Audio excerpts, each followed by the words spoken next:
Hey guys, Digital LOBSTR here. I just wanted to bring you this quick video.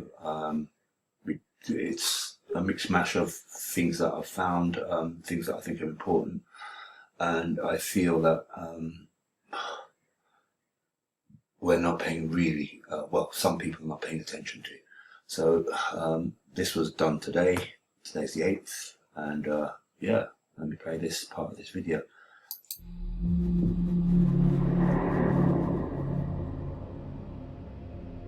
Once upon a time, middle-class households made up 65% of the U.S. population. Today, the middle class is not only a minority, but it also lost ground financially.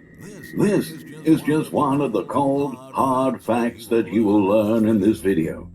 At this point, we all know that the American middle class has been in a steady decline. Our incomes are shrinking. Our net worth is going down, and yet the cost of living just keeps going higher and higher. Right now, millions of small business owners and entrepreneurs are being strangled out of existence by mountains of red tape and excessive taxation, while millions of middle-class jobs have been shipped out of the country to other nations where it's legal to pay extremely low wages. Unfortunately, the American dream is now dying in plain sight, but most Americans don't seem to care. What in the world is it going to take for people to finally wake up and start taking action? Maybe some of these numbers serve as a wake-up call. Before checking this list, please support us by leaving a thumbs up in this video and subscribing to our channel. Without further ado, here are 20 stunning pieces of evidence that show the middle class in America is dying. 1. Today, nearly half of all families in the United States live below 250% of the federal poverty level. This means that 1 in 5 American working-age families with children lives in poverty, according to data compiled by the Hamilton Project. Federal poverty thresholds vary by family size and composition, meaning that families with the same income but with different household compositions can be in different positions relative to the poverty level. For instance, for a family with 2 adults, 2 children, the federal poverty level is $23,283, and 250% of the FPL would be around $58,208. These families' proximity to the poverty line means that any unanticipated downturns in income could push them into poverty. For this reason, 20% of these families are classified as the struggling lower middle class. In essence, this means that roughly half of American families either live in poverty or in the struggling lower middle class. 2. The study also revealed that nearly 1 out of 2 struggling lower middle class households is headed by an adult who has attended college. In other words, 48% of lower middle class family heads have a bachelor's degree or higher, but still face major financial setbacks. 3. Considering that the cost of getting a college degree is up more than 1,000% since 1978, it's comprehensible why so many middle-class households are financially hurting. According to Bloomberg, today more people are saddled with more student loan debt and despite being more educated, earned 20% less in 2021 than boomers did at their age in 1989, and that's adjusted for inflation. To really show you, well, it's not just happening in your country, this is happening on a massive level. Debt and cost of living crisis is actually crippling people, but there is light at the end of the tunnel. You're seeing you're seeing a change happen. So let me do this. So today, well, it wasn't today, it was a while back, but I came across this story with regards to Uganda, and they found 31 million tons of gold. Now, I mentioned this yesterday, that I think we are going back to a gold standard. Russia wants it. I'm not advocating, I'm not saying because Russia wants it to do it. It's about time we had a standard of money, whether it be Bitcoin or gold or whatever.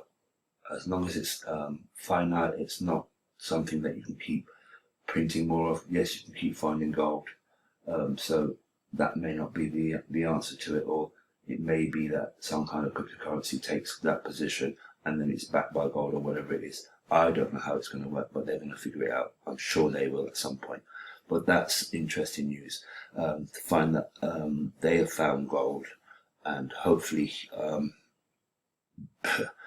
we will see the gold-backed standard come along with backed by a digital currency that will help alleviate some of these issues, because the problem is there's too much money printing going on, way too much. With all that said, this is some good news.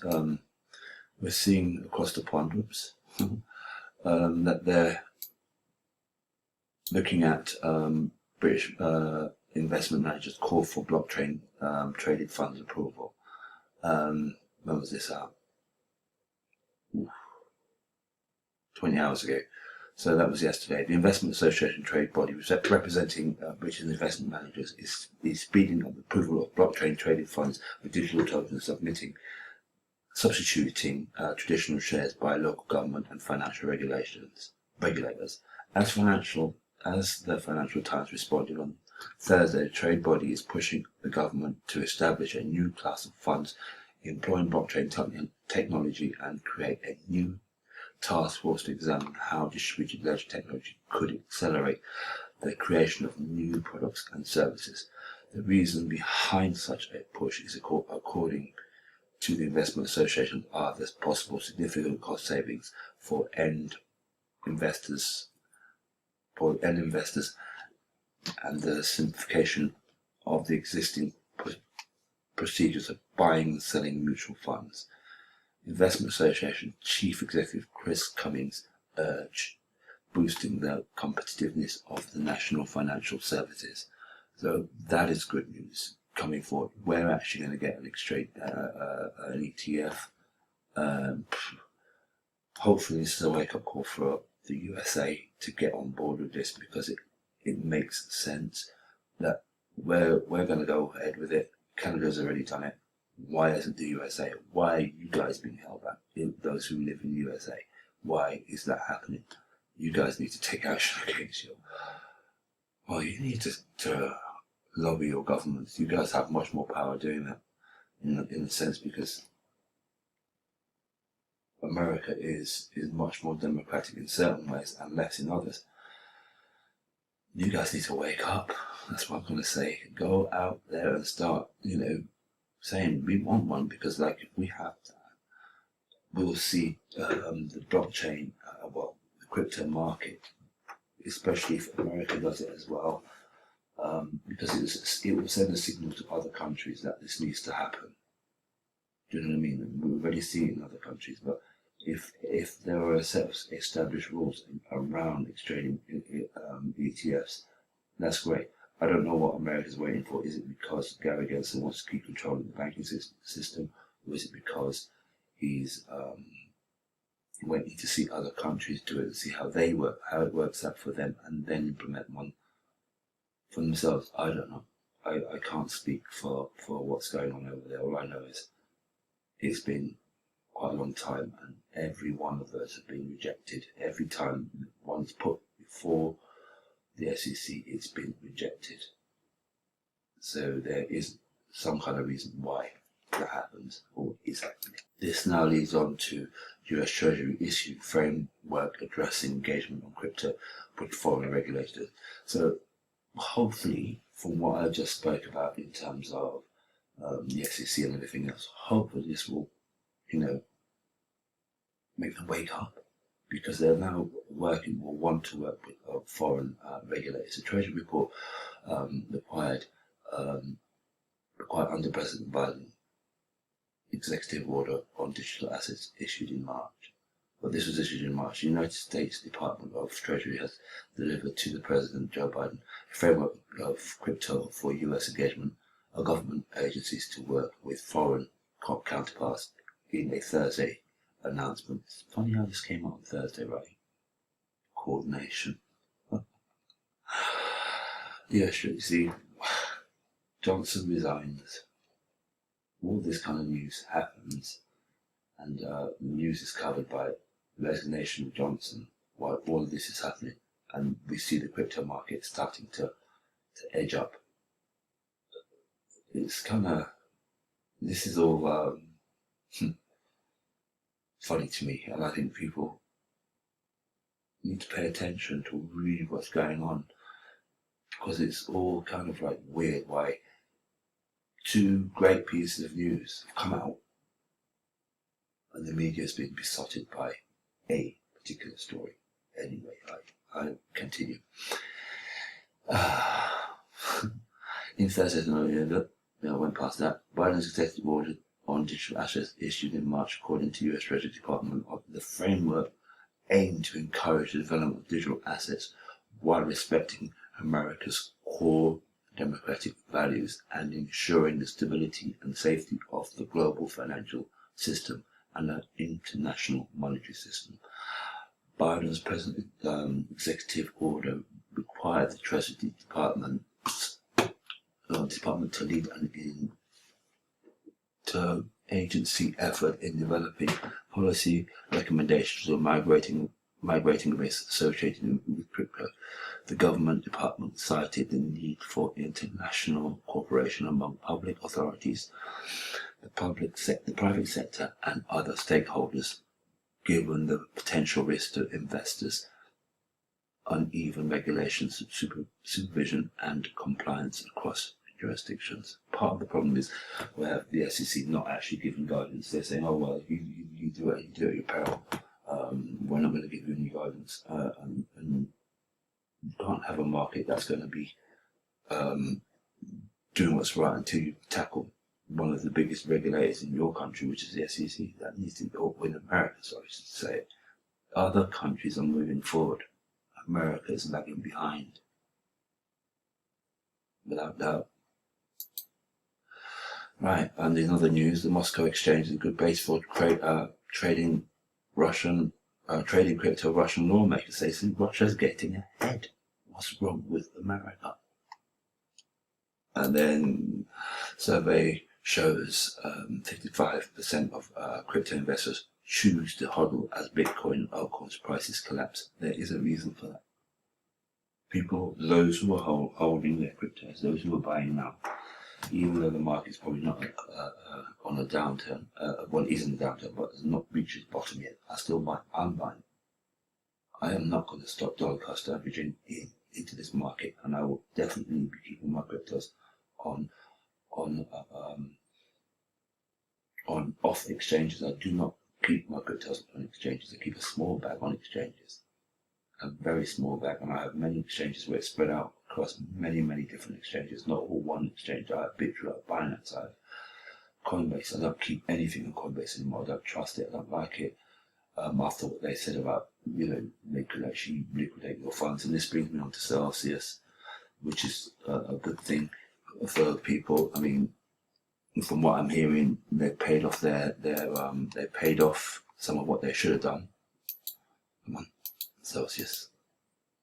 Celsius moved 5.2 million worth of wrap BT to fix to FT exchange. Should we be worried? Right, they haven't paid those who they owe. Right, at all. This is an issue. If they can do that with wrap Bitcoin, then they could, their holders should get the money, their monies as well. Embattled lending platforms such as transferring 250,000 or 25,000 worth of wrap Bitcoin. Oh, for God's sake! Sorry, wrap Bitcoin 528.9 million to crypto exchange XTX, promoting concerns from some of the community about whether a dump may soon follow. The huge transfer of The huge transfer to the exchange comes after the lending platform paid off remaining 41.2 million of debt to make a protocol, freeing up its loan entire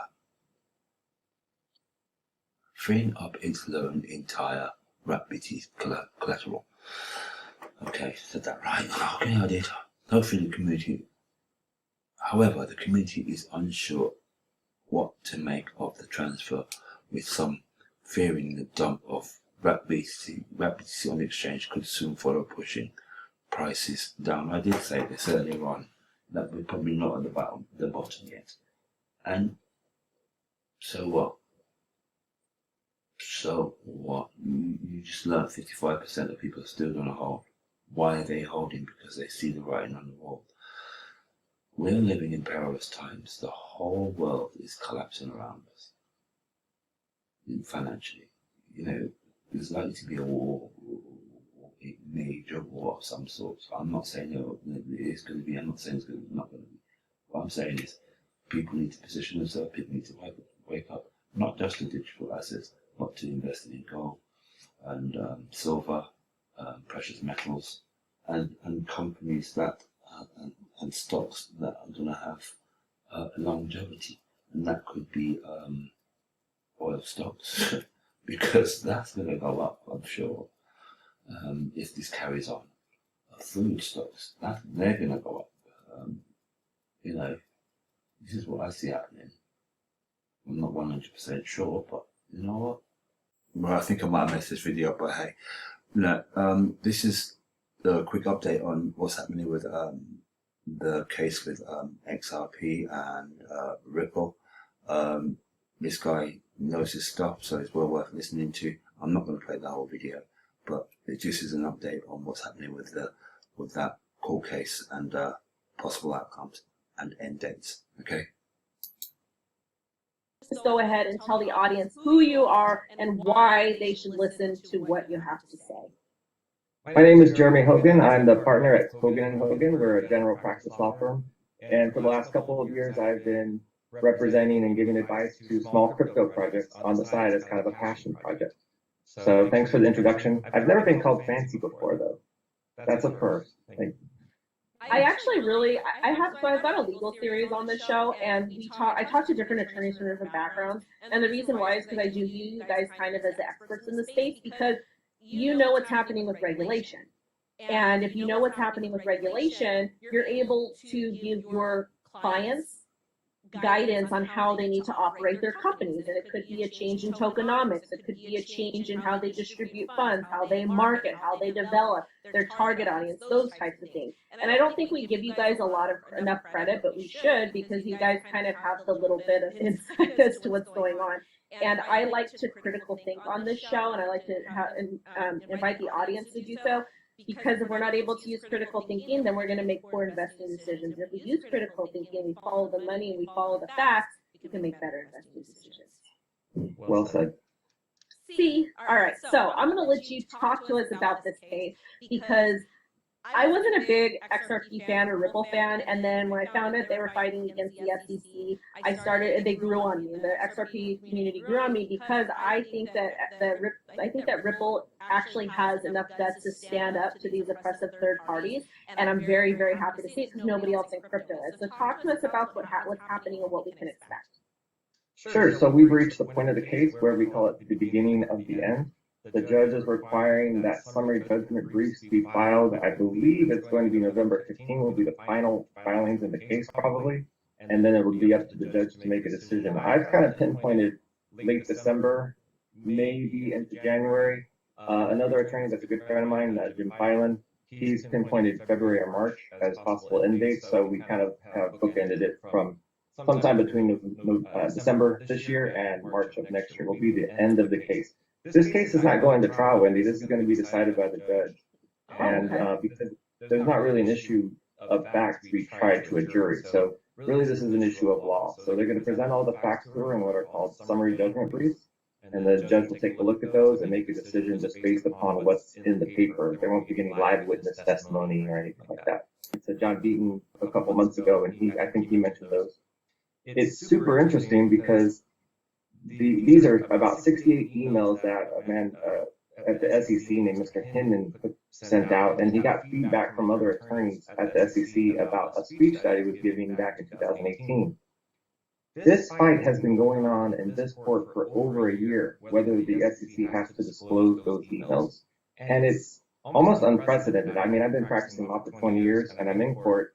I don't just do, consultation. I'm literally in court almost, every week, if not every month. So I've never seen this happen before, where a plaintiff, or really the prosecution in this case, the SEC, has fought so hard to keep the defendant, the Ripple, from seeing documents. And that's really what it is. They fought for the last year to do it. And it's really unprecedented because even though the judge has told them like 3 times at this point, you have to give these emails to Ripple, they keep moving for reconsideration. They keep appealing for order. And now we're finally at the point where the first judge is going to finally make a final ruling on whether they have to disclose those emails. And then it's going to, and the SEC has already said they're going to appeal it to the second judge, and maybe even appeal it up to the circuit court. So we're not sure how that's going to play out, but it's really strange that they're fighting so hard to keep these emails from being seen by Ripple.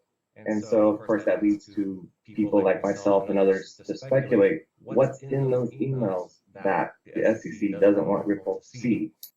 I messed it up slightly because I wanted to get that important part in about the emails. The emails are very important in this case, and like Jeremy said, they've been holding back for a long time now and not complying with judgment. And so we'll wait to see what happens. Like he said, it could be now between November and next year, early next year. So hold on to your hats, guys. Don't give up. If you're into Ripple, you're into Ripple. I'm not giving you financial advice. None of what I'm doing or what I'm saying is financial advice. It's entirely up to you what you want to do. If you see the writing on the wall, then you'll do something about it. If you don't, then you won't. That's the end of that. Anyway, take care of yourself. Have a good day. Don't get scammed. Get regulated. Over and out. That's what it is. Wake up, guys. See what's going on. Follow the money. So they say.